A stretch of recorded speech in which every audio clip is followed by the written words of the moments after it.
नमस्कार मित्रांनो, स्वागत आहे तुमचं आमच्या चॅनलवर. ही कथा सुरू करण्यापूर्वी चॅनलला सबस्क्राईब नक्की करा. तर चला कथेला सुरुवात करूया. माझं नाव रेणुका आहे. माझ्या लग्नाला आता 9 वर्ष होत आली होती. आता मुलेसुद्धा मोठी झालेली होती. त्यामुळे माझी मुले शहरामध्ये शिक्षणासाठी ठेवली होती. घरी मी आणि माझी सासू राहायची. माझी नवऱ्याला जिल्हा परिषदमध्ये नोकरी होती. मुले मोठी झाल्यामुळे तो नेहमी जास्त करून बाहेर राहायचा. मी घराकडे लक्ष द्यायचे आणि शेतीकडे लक्ष द्यायचे. माझ्याशिवाय दुसरा कोणी नव्हतं. मी सुरुवातीला जळगाव शहरात राहायचे, पण सासरे गेल्यावर गावाकडची शेती पाहायला कोणी नव्हते. त्यामुळे मुलांना हॉस्टेलमध्ये टाकून मी गावाकडे शेती करायला आणि गावाकडचे घर सांभाळायला आले. आता 3 सांभाळायचेच आले. आता 3 वर्षापासून गावात राहत होते. नवऱ्याची आणि माझी आठवड्यातून एकदा वेळेस भेट व्हायची. तो कामावर खूप थकायचा आणि झोपी जायचा. शहरातून गावाकडे आल्यापासून नवऱ्याची सुख मला खूप कमी मिळत होती. शहरात त्यावेळेस नवऱ्याची नोकरी जवळ होती. मी नवऱ्याची घरी येण्याची खूप वाट बघत बसायची आणि नवरा मला स्वतः उठवायचा आणि मग पुढील कार्यक्रम चालू व्हायचा. पण आता त्यावेळेची खूप वाट पाहावी लागत असे. आणि आता माझा नवराही पहिल्यासारखा जोर लावत नाही. पण माझं मन तर खूप असतं. गावाकडच्या घराच्या बाजूला कोणाचेही घर नव्हते. त्यामुळे घरी एकटेपणा खूप बोर व्हायचं आणि मनात एक नाही तर अनेक विचार येऊ लागायचे. मला वाटायचे माझे आता वयात अजून मी जवान आहे आणि माझे पण ते सुख द्यायची खूप इच्छा होत असे. तरुणपणी मला मन भरून मिळालेलं नाही. माझ्या मनाला मला वाटायचे की मित्र तरी बनवावा आणि त्याच्यावर खूप प्रेम करावे. पण जवळपास कोणी नव्हते की त्याच्यावर प्रेम करावे, जीव लावावे आणि आपली इच्छा आकांक्षा त्याच्याकडून पूर्ण करून घ्यावी. पण आता 2-3 महिने निघून गेले. आमच्या घराच्या कडेला एक नवीन बांधकाम चालू होते. नवीन बांधकाम चालू आहे. माझ्या मनाला सुद्धा खूप छान वाटू लागले होते. माझ्या घराच्या कडेला नवीन शेजारी राहायला येणार, त्यामुळे मलाही आता बरे वाटत होते. त्यांनी उन्हाळ्यात घर बांधायला चालू केले होते आणि ते दोघे नवरा बायको इथे राहून घराचे बांधकाम पूर्ण करून घेत होते. आणि आता ते नवरा बायको बाहेर फिरायला जाणार होते आणि घराचे बांधकाम पाहायला त्याचा मुलगा येणार होता. त्याचा राहण्याची सोय तुमच्या इथे होईल का म्हणून शेजारची ती बाई मला विचारू लागली. मी त्यांना पहिल्यांदा नाही म्हणाले, पण त्यांनी खूप आग्रह केला. त्यामुळे मी सुद्धा त्याला हो ठीक आहे म्हणाले आणि त्या मुलाला राहण्याची एक रूम आणि सकाळ संध्याकाळचा डबा द्यायचा म्हणून ते ठरवले. आता दुसऱ्या दिवशी तो मुलगा येणार होता आणि त्याचे घरचे आईवडील आदल्या दिवशी निघून गेले आणि त्या मुलाला त्या माझा नंबर दिला होता. तो मुलगा आल्यावर तो मला फोन करणार होता आणि जर त्याला कोणत्याही गोष्टीची गरज भासली तर मदत नक्की करत. त्या दोघांचे नवरा बायकोने मला खूप आग्रह करून सांगितले होते.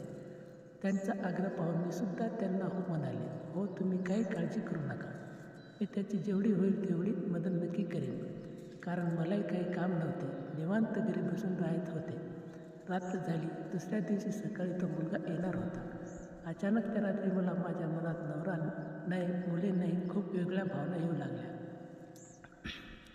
मला त्या अर्ध्या रात्री जागी डोक्यावर डोंगर कोसळल्यासारखे वाटू लागले आणि मला त्या क्षणात वाटत होते की मी काय करू आणि काय नको. मला काही सुचेना. मी सुद्धा स्वतःला थांबण्यासाठी, रात्री शांत करण्यासाठी प्रयत्न करत होते. तरीसुद्धा मला जराही काही केल्यास झोप येत नव्हती. माझ्या मनात उद्या मुलगा येणार आहे आणि तो कसा असेल आणि काय नाही. माझ्या मनात अचानक विचार आला आणि मला तो कसा काय असेल ना, पण त्याने मला सुख द्यावे हे माझ्या मनात खूप खोल बसले होते. तो आणि त्याला न पाहताच त्या मुलांची प्रेम माझ्या स्वप्ने माझ्या मनात रंगत होती. मला कुठल्याही पैशाची गरज नव्हती, शिवाय सुखाची होती. त्या रात्री मला अखेर झोप लागली नाही. मी सकाळी उठले. तो मुलगा आज येणार. मी सकाळी उठून आंघोळ करून माझी कामे भराभर पूर्ण करून घेतली आणि जेवण करायला बसले. तेवढ्यात माझा मोबाईल वाजला. माझ्या लक्षात आले की हा फोन त्या मुलाचा नसून माझ्या नवऱ्याचा होता. तो म्हणाला, माझा अजून 8 दिवस घरी येता येणार नाही आणि ते आपल्या शेजाऱ्यांनी मला फोन केला होता. त्याचा मुलगा येणार आहे, त्याला आपल्या घरावरती रूम दे म्हणून लागले. त्याने सांगितलं ते मी त्यांना आधीच बोलले आहे आणि तो आज येणार आहे. नवऱ्याने सुद्धा त्या मुलाला घरात राहण्याचा होकार दिला होता. नवऱ्याचा फोन ठेवताच त्या मुलाचा फोन आला. तो मुलगा म्हणाला, हॅलो मम्मी, मी दीपक बोलते आणि मम्मी तुमचा नंबर दिला आहे. घर कुठे आहे, मला ॲड्रेस सांगता का? मी सुद्धा शिकलेली होती. मला थोडं फार इंग्लिश येत होती आणि मोबाईलसुद्धा चांगल्या प्रकारे चालवता येत होता. त्याला लगेच लोकेशन पाठवून दिले आणि तो लगेच 2 मिनिटात आमच्या घराजवळ पोचला. मी त्याची आतुरतेने वाट पाहत होती. असे मला झाले होते. जेवण करायचे सोडून त्याला पाहून माझे मन भरून आले. कारण तो शहरी मुलगा होता, दिसायला हिरोसारखा दिसत होता. खूप सुंदर, त्याने सुद्धा खूप स्ट्रॉंग होता. त्याला पाहताच मला वाटू लागले की आत्ता लगेच आत बोलावा आणि कार्यक्रम सुरू करावा. पण त्याला मी आधी कशी एवढ्यात लवकर बोलवणार, म्हणून मी थोडी शांत बसले. पदर थोडा खाली सरकून घेतला आणि त्याला म्हणाले, अरे दीपक, ये इकडे. तो लगेच आला. मी घरात एकटीच होते आणि तो म्हणाला, मामी आलो. त्याला लगेच वरती रूम दाखवली. तो नाही म्हणायचा. आत मी सर्व रूम स्वच्छ करून ठेवली होती.